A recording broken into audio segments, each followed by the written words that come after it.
Hello, boys and gals. Welcome to What If It Was a Horror Movie with your hosts, John Mafioso, and today's featured movie is 1995's Toy Story. On a gloomy, stormy night, a mother and a father are driving home from a first birthday of a cute little Andy who is buckled in the back seat. Andy is out cold, snuggling with his Woody doll. He sure loves his present, the father, played by Tom Hanks, says with charm. Andy's mom smiles back and looks back to stare at her adorable son. Suddenly a bright light shines as Tom Hanks drives. The light is heading toward their truck directly. Before he could swerve out of the way, it's already too late. The screen cuts to black as they make impact and we hear the car crash. Fade into the next scene a half an hour later. The ambulance lights are rotating. Andy's mother is hysterical with tears, and Andy, cradling his Woody doll, watches his father get carried away in a body bag as it is zipped up. 4 years later. The opening scene to Toy Story play-by-play transpires. Andy is playing with his array of toys including Woody, Ham, Mr. Potato Head, Bo Peep, and Rex in a western locale he created with large cardboard boxes. Today is Andy's 5th birthday. In the middle of this playtime, his mom calls for him downstairs. Andy runs out of his room and all the toys spring with life. "It's alright everyone, we're in the clear," Woody says. His voice sounds oddly familiar to Tom Hanks. Rex approaches Woody and asks, "You ever think he wonders about his dad?" Woody responds with, "No, he's still too young. And don't you remember? He can never know." Somehow, Andy's father transferred to his own son's precious toy during his darkest and deadliest moment. Same idea goes with the rest of Andy's collection. All the toys are deceased relatives and close friends in Andy's world. It is ambiguous, but these people made some sort of deal with a supernatural force. They were gifted with life, but they must never, ever reveal their animation to living beings on Earth. If they were to break that rule, severe punishments would emerge. For the time being, before Andy returns to his room, the toys just wander and contemplate. What were once people are now inanimate figures that can never make an impact on reality ever again. After his vibrant birthday party, Andy returns with a new toy. It's a state-of-the-art action figure, a Buzz Lightyear. He gazes with awe upon this awesome present he received. When he gets the dinner call from Mom, he leaves the package on his bed and runs out. Woody and company examine this new character. This is the first time they are encountering a toy that wasn't already established in their lives, meaning if it has life instilled, they won't know who it is. Buzz suddenly busts out of the package with aggression and observes his environment with his soulless eyes. "I am Buzz Lightyear, and we will claim this world," he states with conviction. Everyone is puzzled and led to believe Buzz is just delusional and crazy. Life moves on. Andy continues to play with everyone in the now newly included Buzz Lightyear. One night, Bo Peep is resting in a respective toy bin.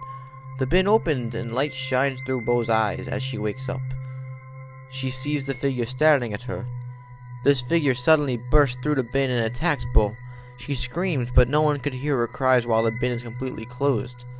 Nothing but echoes. The next morning, all the toys find Bo Peep ripped apart with shards of glass scattered everywhere. Andy's mom throws away what's left of Bo. What happened to her? Apparently, the mysterious Buzz knows, but the answer lies next door within the household of Sid. Sid is a sadistic young fellow who lives with his sister. Their parents were brutally murdered 2 years prior, and ever since, they've been taken into care by their aunt and uncle. However, these adults are never seen outside. Quiet and secluded, the neighbors describe them as in their conversations of gossip. Woody, wanting vengeance for Bo Peep, offers to venture into the hollows of the house with Buzz. The rest of the gang must stay behind to take care of Andy and make sure no suspicion is raised. Utilizing the barrel of monkeys from open window to open window, which is actually long enough this time, Woody and Buzz climb across into Sid's home. Buzz advises Woody to follow him because he knows the way. They arrive in Sid's room, where they discover an array of deadly torturous toys and the bodies of his aunt and uncle hanging dead from the ceiling. Puddles of blood drip across the floor from their sliced open abdominals. Suddenly the sound of Sid's footsteps increase from across the hall. Woody and Buzz fall into their inanimate selves. someone else is heard dragging across the floor. As the terrifying sound lingers and draws closer, finally Sid opens the already slightly creased door. He drags with him the dead body of his decapitated sister. Her head was replaced with the head of a Sears mannequin. Woody watches in horror as Sid pins his sister to the wall, in a similar position to that of Jesus Christ on the cross. After this all goes down, Sid walks viciously out of the room to go about whatever horrors lie elsewhere. Woody freaks out and scolds at Buzz. They need to get out ASAP.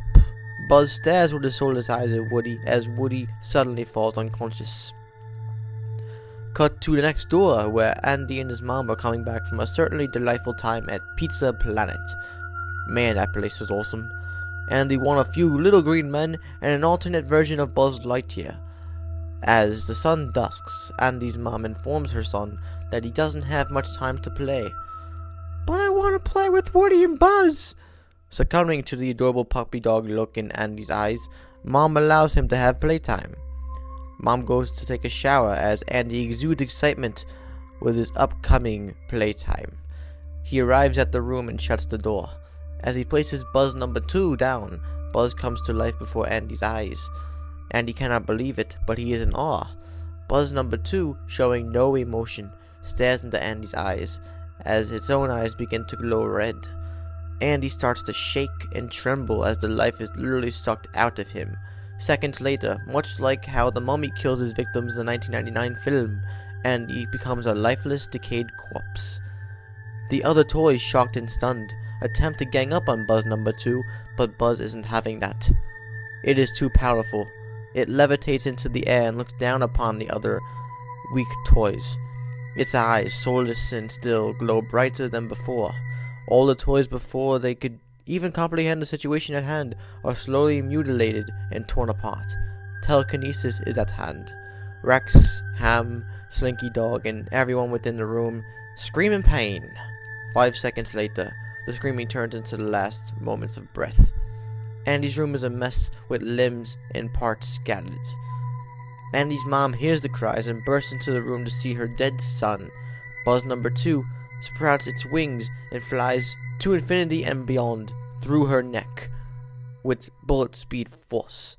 Her head falls off onto the ground and next to Andy's rotted corpse. We cut to Woody awakened in Sid's backyard as Combat Carlo is tying him to the back of a bottle rocket.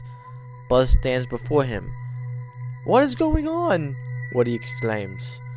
"This was our purpose. We will claim this world." Woody looks to the sky as thousands of Buzz Lightyears soar with their glowing red eyes. "Your owner is dead. Your world is dead." As he says this, the decayed bodies of Andy and his mom appear behind Buzz. Woody weeps as the bottle rocket takes off into the sky. It fails to explode into a firecracker and end Woody's misery, so it begins to descend through the sky and the clouds, and Woody is engulfed in flames. He screams at the top of his inanimate lungs. Woody hits the concrete ground on fire, still aching in pain. Waiting to be put out of his misery, the burning persists.